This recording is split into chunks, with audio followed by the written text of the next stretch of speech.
আসসালামু আলাইকুম রহমতুল্লাহি ওয়া বারাকাতুহু। ওয়ালাইকুম আসসালাম ওয়া রাহমাতুল্লাহি ওয়া বারাকাতুহু। জি, ভালো জি আছেন? বলেন। আলহামদুলিল্লাহ। জি। আলহামদুলিল্লাহ। আমার প্রশ্ন হচ্ছে যে হজ তো ৩ প্রকার।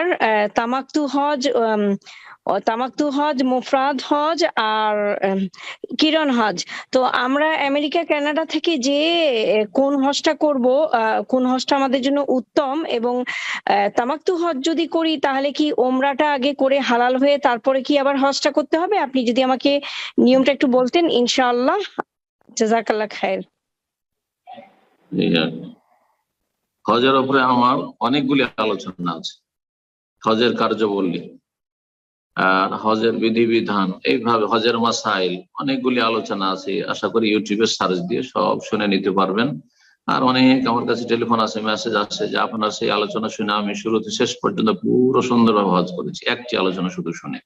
অনেক আগে থেকে অনেক জায়গা থেকে আমার কাছে মেসেজ আসে এবং আসতে থাকে।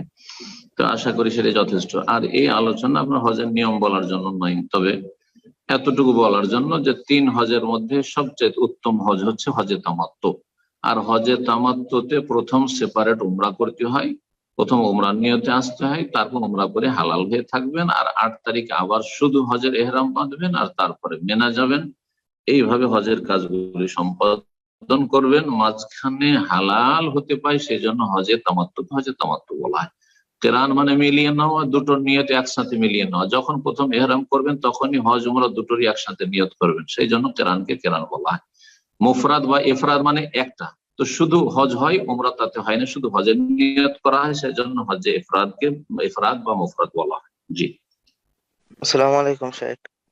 আসসালামু আলাইকুম ওয়া রাহমাতুল্লাহি ওয়া বারাকাতুহু। জি বলেন।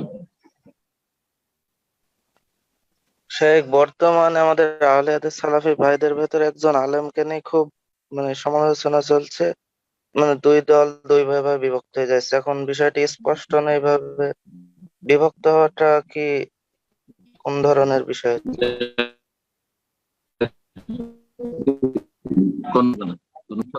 জি, কোন ব্যক্তি শুরুতে বলা হয়েছে বলে কাজ হয় না আপনাদের। জি, শিখেন, ইবাদত শিখেন, আখলাক শিখেন। কোন আলেমকে নিয়ে ঝগড়া হচ্ছে, দ্বন্দ্ব হচ্ছে, দুই পার্টি হচ্ছে, তা আমি কি মীমাংসা করবো? আমি জজ নাকি? জি, চলেন অন্য প্রশ্ন করেন।